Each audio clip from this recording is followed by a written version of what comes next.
Hi hello வணக்கம், welcome to our channel Jokers Kitchen. நம்ம இன்னைக்கு என்ன பார்க்க போறோம்னா ஸ்வீட் அப்பம் எப்படி பண்ணுறதுன்னு பார்ப்போம். இதுக்கு தேவையான பொருட்கள் என்னென்னு பார்ப்போம். 2 கப்பு மைதா, 1 கப்பு ரவா, நான் 3/4 கப்பு ப்ரௌன் சுகர் எடுத்திருக்கேன். நீங்கள் வெல்லம் கூட யூஸ் பண்ணிக்கலாம், இல்லை சுகர் யூஸ் பண்ணிக்கலாம். ஒரு 1/4 டீஸ்பூன் ஏலக்காய் பொடி, ஒரு பிஞ்சு சால்ட்டு, 1 கப்பு தண்ணி எடுத்திருக்கேன். இப்போ நான் இந்த பாத்திரத்தில் இந்த 1 கப்பு ரவாவை போட்டுக்கிறேன்.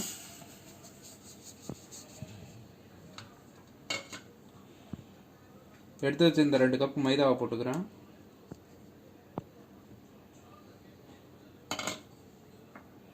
ஏலக்காய் பொடியை ஆட் பண்ணிக்கிறேன். சுகர்,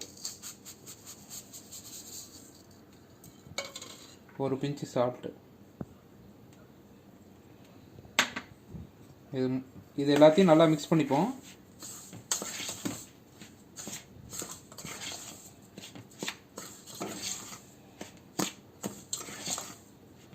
இப்போது இந்த தண்ணியை ஆட் பண்ணிக்குவோம்.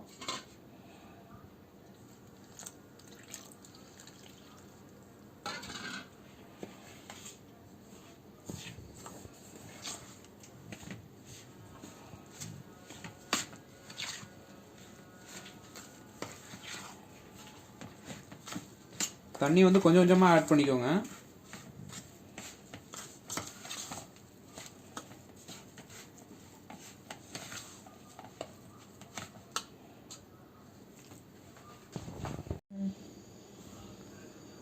இப்போ இந்த மாவை நல்லா மிக்ஸ் பண்ணிட்டேன். சுகர் கரையிற அளவுக்கு நல்லா இந்த மாதிரி மிக்ஸ் பண்ணி இந்த பதத்துக்கு எடுத்துக்கணும். இட்லி மாவு பதத்துக்கு எடுத்துக்கோங்க. இதை நம்ம ஒரு 1/2 மணி நேரம் ஊற வைப்போம். ஊற வச்சதுக்கப்புறம் ஸ்வீட் அப்பம் எப்படி பண்ணுறதுன்னு பார்ப்போம். இப்போ ஆயில் சூடாகிடுச்சு. இப்போ இந்த ஆப்பத்தை ஊற்றுவோம். இது ஊற்றும் போது கரண்டியை எடுக்கக்கூடாது. மேலே மேலே ஊற்றுனீங்கன்னா திப்பி திப்பியாயிரும். ஒரு வாட்டி எடுத்தீங்கன்னா அதை அப்படியே ஊற்றிடுங்க.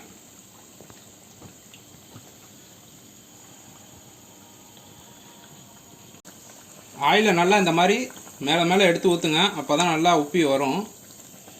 இதை லைட்டாக பொன்னிறமாக வந்தோன்னே எடுத்துட வேண்டியதுதான். இப்போ நம்ம பண்ண ஸ்வீட் அப்பம் ரெடி ஆகிடுச்சு. இதை வீட்டில் ட்ரை பண்ணி பாருங்கள். உங்கள் குழந்தைங்களுக்கெல்லாம் கொடுங்க. இந்த வீடியோ உங்களுக்கு பிடிச்சிருந்தா எங்கள் சேனல் ஜோக்கர்ஸ் கிச்சனை லைக் பண்ணுங்கள், ஷேர் பண்ணுங்கள், கமெண்ட் பண்ணுங்கள், சப்ஸ்கிரைப் பண்ணுங்கள். மறக்காமல் பெல் ஐக்கானை கிளிக் பண்ணுங்கள்.